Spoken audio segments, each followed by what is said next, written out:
नमस्कार मित्रांनो, सगळ्यांचे स्वागत माझ्या कॉमन मॅन या यूट्यूब चॅनलवर. मित्रांनो, काल पुन्हा एक नवीन सर्वे आला. म्हणजे आता निवडणुका जाहीर होईपर्यंत, आचारसंहिता लागू होईपर्यंत हे सर्वे येत राहणार आहेत. आणि प्रत्येक सर्वेत, म्हणजे याच्यापूर्वी जे 2-3 सर्वे विधानसभा निवडणुकीसाठी आले त्यामध्ये काटेकी टक्कर असंच चित्र दिसतंय. एका सर्वेत थोडंसं भाजपचं पारडं जड दिसतंय, भाजप म्हणजे महायुतीचं. एका दुसऱ्या सर्वेत तर काँग्रेसचं पारडं जड दिसतंय. आणि त्यामुळेच आता प्रचंड अशी चुरस निर्माण झालेली आहे. आणि महत्त्व इतर पक्षांना किंवा छोट्या पक्षांना आलेलं आहे हे कोणताही राजकीय तज्ज्ञ नाकारू शकणार नाही. होय, छोट्या पार्ट्यांना. आणि त्यातूनच छोट्या पार्ट्यांमध्ये आता Republican party of India, Ramdas Athawale हे व्यक्तिमत्व प्रसिद्ध आहे. म्हणजे शीघ्र कविता, छोट्या विनोदी कविता तयार करण्यामध्ये त्यांचा हातखंडा आहे. आणि लोकसभेत, राज्यसभेत देखील ते अनेकदा अशा छोट्या कविता करून मनोरंजन करत असतात. अर्थात मनोरंजन हा शब्द मी वापरला आहे कारण त्या कवितेवर तसं फार काही गूढ नसतं, पण व्यवहारवाद दिसतो. व्यवहारात त्यांनी लोकसभेच्या एका छोट्या कवितेत म्हटलं होतं की आता मी सरकार BJPचे येणार आहे, म्हणजे NDAचे सरकार येणार आहे, त्यामुळे त्यांच्यासोबतच राहणार आहे. आणि आता बार मी त्यांच्यासोबत राहणार आहे कारण काँग्रेस बार हारणार आहे. व्यवहारवाद का म्हटलं मी, कारण ते अतिशय चतुर आहेत. रामदास आठवले यांचं मूळ शोधायला गेलं तर भारतरत्न डॉक्टर बाबासाहेब आंबेडकर यांनी जे काही आंबेडकरवादी विचार समाजात रुजवले आहेत, होय, आणि त्या आंबेडकरवादी विचारातूनच पुढे आलेले हे व्यक्तिमत्व आहे. आणि त्यांनी पूर्वी काँग्रेसमध्ये देखील मंत्रिपद उपभोगलं आहे. व्यवहारवाद याच्याकरता अजून मी म्हटलं की व्यवहारवाद याचा अर्थ की ते सत्तेच्या जवळपास असतात. होय, त्यांची एक विचारधारा आहे की सत्तेच्या जवळ असलं की त्यांना पदं तर उपभोगायला मिळतातच, पण कार्यकर्त्यांची कामं करता येतात असं त्यांचं म्हणणं आहे. आणि ते तसं सांगत असतात. ते आक्रमकता दाखवत नाहीत. होय, त्यांची आक्रमक अशी फारशी भाषणं किंवा विधाने नाही आहेत. जरी ते डॉक्टर बाबासाहेब आंबेडकर यांच्या विचारांचे असले तरी देखील एक मवाळ व्यक्तिमत्वच आहे. ते नेहमीच आवाहन करत असतात की दलित ऐक्य झालं पाहिजे. आणि दलित ऐक्याची सुरुवात मात्र करताना ते असं म्हणतात की रिपब्लिकन पार्टी ऑफ इंडियामध्ये दलित नेत्यांनी यावे. मग त्यांनी मायावतीने देखील आवाहन करून झाले. प्रकाश आंबेडकरांना देखील त्यांनी आवाहन केलंय की प्रकाश आंबेडकर यांनी सोबत यावे. आता अशा रामदास आठवलेंना एक सुवर्ण संधी आलेली आहे. सुवर्ण संधी याच्याकरता म्हणतो मी कारण विधानसभेच्या निकालाचा सर्वे हेच सांगतोय की छोट्या पक्षांना महत्त्व येणार आहे.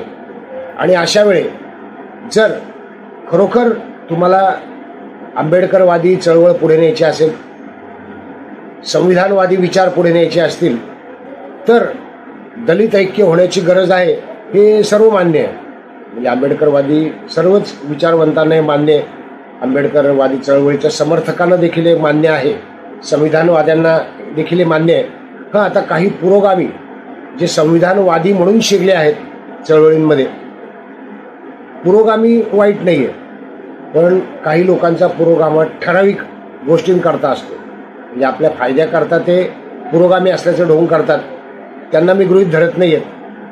पण आता ही सुवर्णसंधी रामदास आठवले यांच्याकरता अशी आहे की त्यांनी वंचित बहुजन आघाडीमध्ये सामील व्हावे. नुकत्याच त्यांनी विधानसभेसाठी 12 जागा मागितल्या आहेत आणि तेवढ्या जागा मिळतील की नाही माहीत नाही. लोकसभेला देखील त्यांनी 2 जागा मागितल्या होत्या आणि त्यांना एकही जागा मिळाली नाही. पण ते तरी देखील मंत्रिपदी आहेत, हे महत्त्वाचं.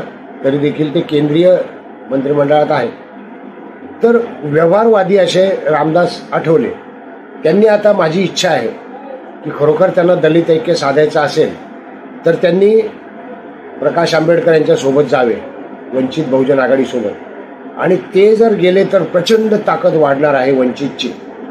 प्रचंड ताकद वाढणार याच्याकरता म्हणतो मी की वंचित आता जी तिसरी आघाडी निर्माण केलेली आहे, सर्व आदिवासी संघटना, आदिवासी संस्था त्यांच्यासोबत आहेत.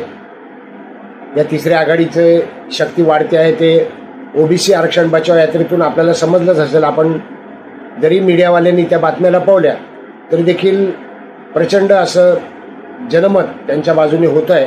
कारण त्यांनी जो काही आरक्षणाबाबतीतचा 2 ताटांचा सिद्धांत सांगितला की एकाच्या ताटातले दुसऱ्याला देऊ नये, आणि त्यांनी उघड मनोज जरांगे यांच्या विरोधात भूमिका घेतलेली आहे. फारच कमी लोक आहेत जे अशी उघड भूमिका घेत आहेत. होय, फारच कमी लोक आहेत. म्हणजे मोठे मोठे नेते देखील कोणतीही भूमिका घेऊ शकत नाहीये. इतका आरक्षणाचा प्रश्न किचकट आहे किंवा जरांगेंनी केलेल्या मागण्या किचकट आहेत. तर अशा प्रकाश आंबेडकर यांच्यासोबत जर रामदास आठवले गेले तर रामदास आठवलेंना 12 काय 288 पैकी किमान 50 जागा जर लढायला मिळतील आणि ते जास्तीत जास्त आमदार निवडून आणू शकतात.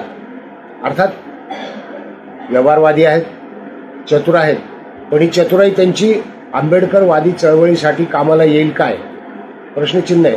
म्हणजे ते तयार होतील काय? कारण नेहमी तेच इतरांना आवाहन करत असतात की तुम्ही RPI सोबत यावे. इतरांना आवाहन करतात. आता मी त्यांना आवाहन करतो की तुम्ही प्रकाश आंबेडकर यांच्यासोबत जावे. ही तुमच्यासाठी सुवर्ण संधी आहे. ही संधी सोडू नये.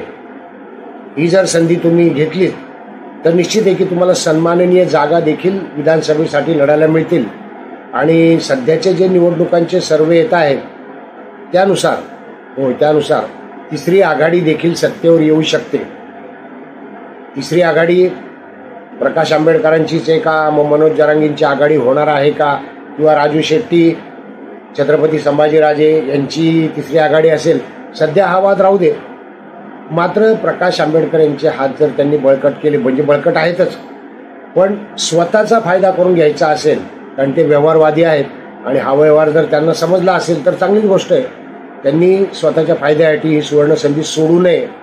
त्यांनी वंचितचे हात बळकट करावे असं वाटतं. अर्थात शेवटी प्रत्येकाचे व्यक्तिगत अहंकारही आडवे येऊ शकतात. अहंकार असतील, प्रत्येकाच्या व्यक्तिगत मान सन्मान असेल, किंवा लहान भाऊ कोण होणार हे वाद सगळीकडेच होतात. म्हणजे आघाडी देखील तेच वाद सुरू आहेत. पण आता मिळतं जुळतं घेऊन रामदास आठवलेंनी वंचितमध्ये सामील झाले तर तिसरी आघाडी सत्तेवर येण्याची देखील शक्यता नाकारता येत नाही. आणि रामदास आठवलेंना आंबेडकरवादी चळवळींचं श्रेय खऱ्या अर्थाने मिळेल. बघूया, रामदास आठवले तयार होतील असं वाटत नाही. मात्र असं आवाहन करणं आपल्या हातात आहे. आता शेवटी येणारा काळच ठरवेल काय होईल ते. व्हिडिओत नवीन व्हिडिओत कॉमन मॅनसह व्हिडिओ आवडला असेल तर लाईक करा, शेअर करा, सबस्क्राईब करा. धन्यवाद.